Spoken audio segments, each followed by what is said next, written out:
The table centerpieces I spent 3 weekends making were still in the trunk of my car when my daughter-in-law told me I wasn't welcome at the party I'd paid for. I keep coming back to that detail. The centerpieces, 47 hand-tied bundles of dried lavender and white ribbon, each one wrapped in brown craft paper and sealed with a small gold wax stamp I'd ordered from an Etsy seller in Vermont. I'd made them at the kitchen table over 3 Sunday evenings while Vance watched his programs in the next room, the house smelling like a garden in July. I remember thinking how much she was going to love them, how the whole room was going to feel like stepping outside on a perfect morning. She never saw them. My name doesn't matter for the purpose of what I'm about to tell you. What matters is that I am 62 years old. I've been married to Vance for 41 years. We raised one son, Clay, on a school teacher's salary and a contractor's income that wasn't always predictable. We drove older cars. We took weekend trips instead of vacations. We said no to ourselves often so we could say yes to him when it counted. That was the agreement we made with ourselves when he was born, and we kept it, because you do when someone hands you a life to be responsible for. Clay grew up into a man I'm proud of, mostly. He works in commercial architecture, he's good at it, and he married Lexi 3 years ago at an outdoor ceremony I helped coordinate and partially fund. We gave them $12,000 toward the wedding. Her parents gave more, and they made sure everyone knew it. But I hadn't given mine as a comparison. I gave it because I loved my son, and I wanted to celebrate him, and Lexi seemed like someone who would make him happy. She had sharp, dark eyes and a professional manner, and she worked in public relations. I told myself that meant she'd be good with people. It took me a while to understand what it actually meant. When Lexi got pregnant last spring, I cried in the parking lot of the grocery store for 10 minutes straight. Vance called me 3 times before I picked up. I kept saying, "We're going to be grandparents, Vance." And he laughed, that low sound he has, and said, I know, sweetheart." We went out for dinner that night, the 2 of us, to celebrate something that didn't fully belong to us yet, but already felt like it did. I offered to plan the baby shower the following week. I asked first. I always ask first, and Lexi said yes. She'd love that. She was swamped with work and hadn't even thought about it. Over the next several weeks, we texted back and forth about guest lists and color palettes and whether to do a brunch or an afternoon tea. She wanted soft pinks and sage green. No games. She hated shower games, finger sandwiches, and a beautiful cake. I took the lead because she seemed overwhelmed and because, honestly, I love this kind of thing. I love the details. I love knowing that someone is going to walk into a room I arranged and feel like they're being celebrated. I reserved the Hummingbird Room at Cloverleaf Gardens, a local event venue with floor-to-ceiling windows overlooking a walled courtyard. The deposit was $900. I signed a catering contract with a company called Riverview Table for $2,200. Finger sandwiches, fruit and cheese boards, mini quiches, sparkling water and lavender lemonade. I commissioned a 3-tiered custom cake from a baker on the east side. Lemon lavender with pressed wildflowers in the fondant, $480. Decorations, tableware, additional supplies, another $300, plus the centerpieces I made myself, which I never put a dollar value on because that wasn't why I made them. All told, I was in for $4,700 before a single RSVP came back. I didn't mind. I want to be clear about that. I wasn't doing it to hold it over anyone. I was doing it because I wanted to give my daughter-in-law something beautiful, and because somewhere beneath the surface of all my planning, I believed it might bring us closer. We'd never been easy with each other exactly. She had a way of keeping conversations professional, even when they didn't need to be, a way of smiling and changing the subject when things got personal. But I thought a grandchild might be the bridge. I thought shared love for a child might open a door that had always been just slightly shut. I was wrong about the door. The morning of the shower was a Saturday in September. One of those mornings that feels like the season's best idea. Cool air, clear light. the sky so blue it seems intentional. I woke up before 5 without an alarm. I checked the trunk twice before we left, then once more at the gas station. I was wearing a blouse in soft sage green. I'd had my hair done the day before. I had a printed checklist in my purse and 47 centerpieces in the back of the car, and I felt, stepping out of our house that morning, like things were going to be exactly right. We arrived at Cloverleaf Gardens at 9 o'clock, a full hour before guests were expected. Lexi's mother's white SUV was already in the lot, along with two cars I didn't recognize. I told myself this was fine. Brenda had offered to help set up early, and I had said that would be nice. I carried the first box of centerpieces through the side entrance and stopped. The room was already half arranged. Different flowers, tall pink peonies in glass vases, instead of the wildflower arrangement Lexi and I had chosen together. Brenda was at the far end, directing two young women I'd never met, gesturing at where the dessert table should go. She looked up when I came in and said, in a voice that wasn't quite welcoming and wasn't quite rude, "Oh, you're early." Lexi came through the door behind me then. Already dressed, already made up, her dark hair swept up in a way that must have taken time. She was beautiful. She also looked like she hadn't slept. "Can I speak to you?" she said, and took my elbow lightly and steered me back out into the hallway. We stood beside a framed print of a Tuscan garden. I noticed it, the way you notice things when your mind is trying to stay calm by finding somewhere else to look. And then my daughter-in-law said, in her careful professional voice, that she and her mother had been talking, and they'd decided the shower would feel more natural as a smaller event. Her friends, her family, her mother's circle. It wasn't personal, she said. I would understand. If I wanted my centerpieces, I could come by and pick them up tomorrow.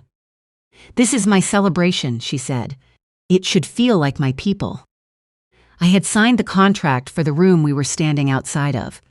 My credit card had paid the deposit. I had spent 3 months coordinating vendors by email. I had driven 40 minutes each way to meet with the bakery. I had made 47 centerpieces by hand on my kitchen table on Sunday evenings. I asked very quietly where my son was. She said he was getting gas. He'd be there soon. I said, "Okay." I kept my face still. Vance has told me more than once that when I go very still like that, it means something has cracked underneath, and I'm deciding what to do about it. He's right. I've never argued the point.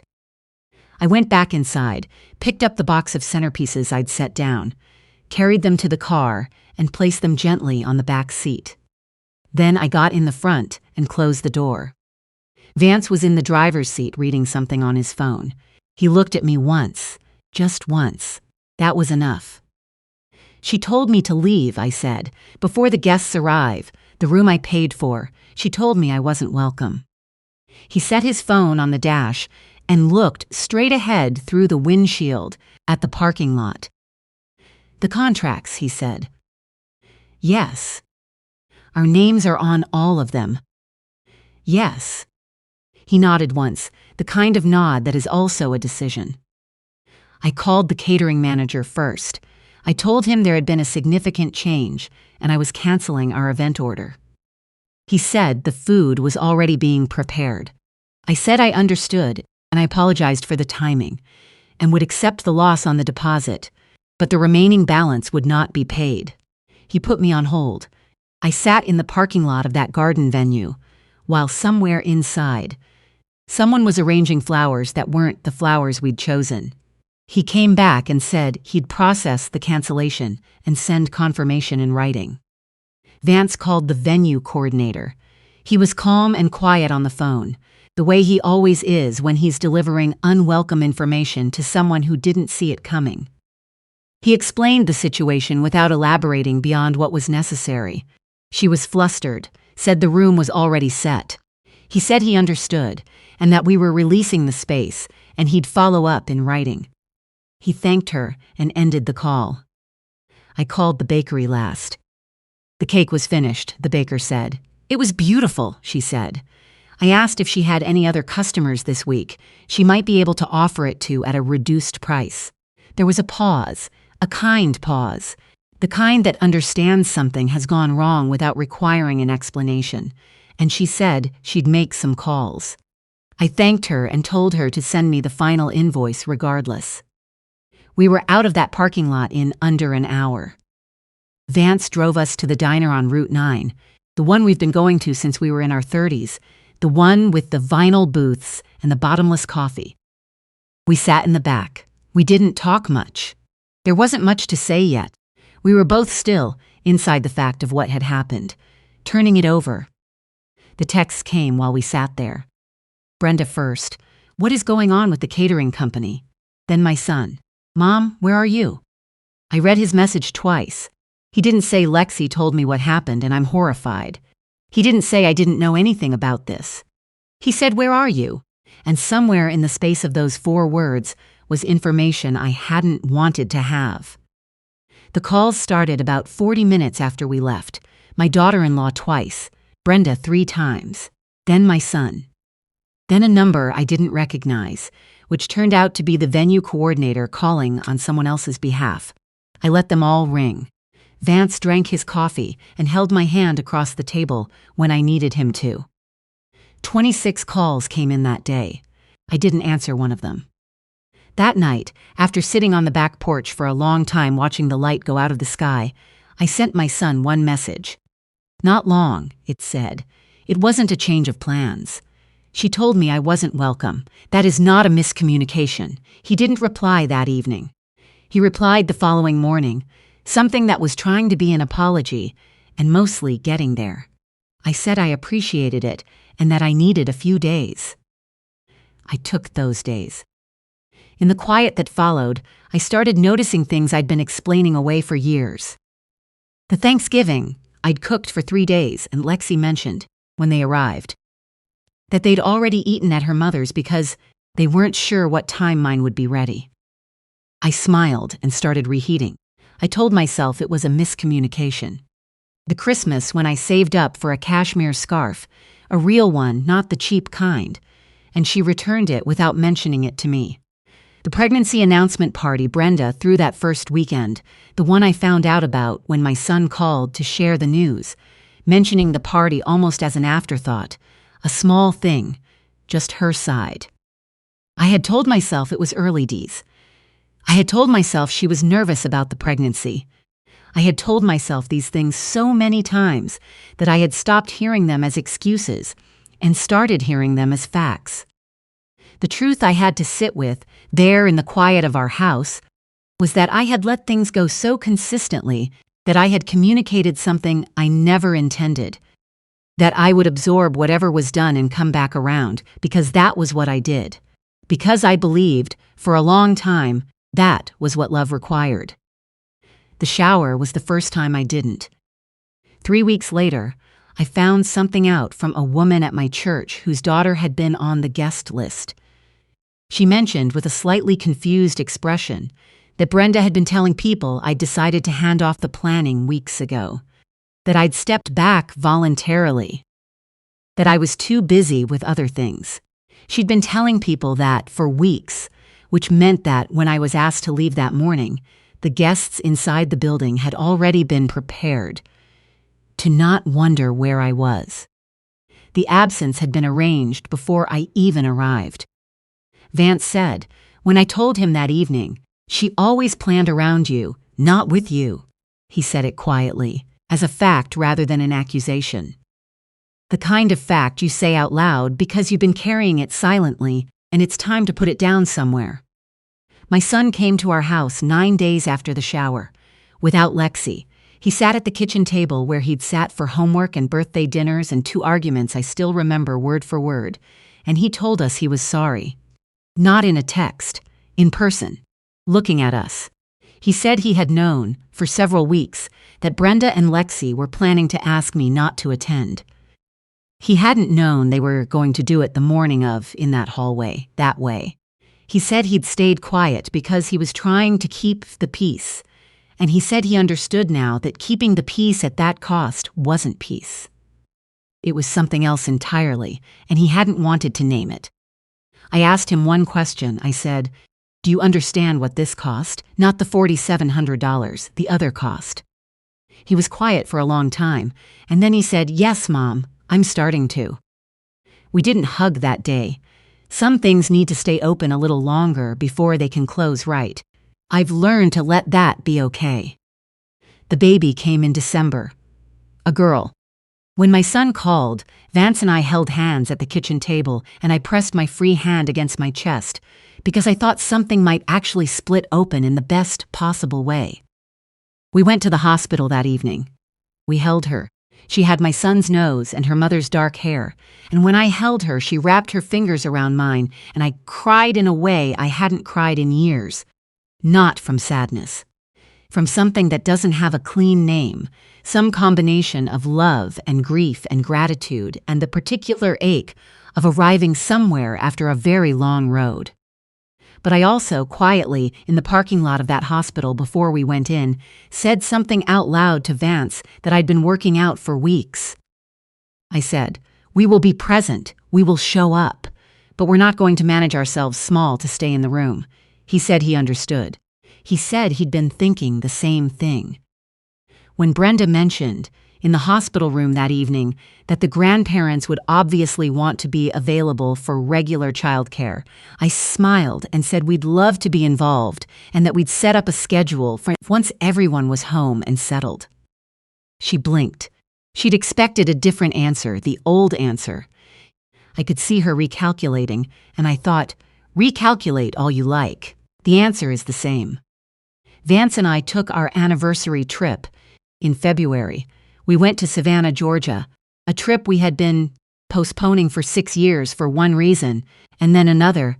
Most of those reasons, looking back, having something to do with making ourselves available in ways that were never actually asked for. We walked the squares in the mornings and ate long dinners at places that didn't rush us. And one evening we sat on a bench by the river and Vance said, "We should have done this years ago." I said, "We're doing it now." That felt like the truest thing I'd said in a long time. I see my granddaughter every 2 weeks. I show up when I said I would, and I leave when I said I would, and I bring small, thoughtful things instead of extravagant ones. I sit on the floor with her and read the same board books 4 times in a row because that's what she wants, and I don't offer opinions about choices her mother makes, unless asked. I'm not there to supervise. I'm there to be her grandmother, and that is more than enough. My son and I had lunch last month, just the 2 of us. He said something I've been thinking about ever since. He said, "I spent so long trying to make sure nobody was uncomfortable that I never noticed who was actually getting hurt." He said it like someone who'd been carrying it for a while and was finally setting it down on a table between us. I said, "I know, I did the same thing." And that, I think, is honestly where we are. Not at the end of something. Not cleanly at the beginning either. Somewhere in the middle of 2 people who love each other, trying to relearn how to be honest instead of just careful. That is slower than I would like. It is also, I have come to believe, the only way that actually works. The centerpieces are still in the trunk of my car. I keep meaning to bring them inside, and I keep not doing it, and I've stopped trying to understand why. Maybe I'm not finished with what they mean yet. Maybe I'll bring them out this spring when Vance and I start eating dinners in the backyard again. When the garden wakes up and the air smells like it did. That September morning when I still believed the day was going to go beautifully. They're still beautiful for what it's worth. The lavender has held its scent longer than I expected. Every time I open the trunk, I breathe it in for just a moment, and I think about the woman who made them. Who spent 3 Sunday evenings pressing gold wax seals onto craft paper because she believed, with her whole heart, that it would matter to the people she made them for. She was right that it would matter. She just couldn't know yet what that mattering would turn out to be. Not the celebration she planned, but the life that started the day she stopped folding herself into whatever shape the room required and started asking what shape she actually was. At 62, That turns out to be a more interesting question than she expected.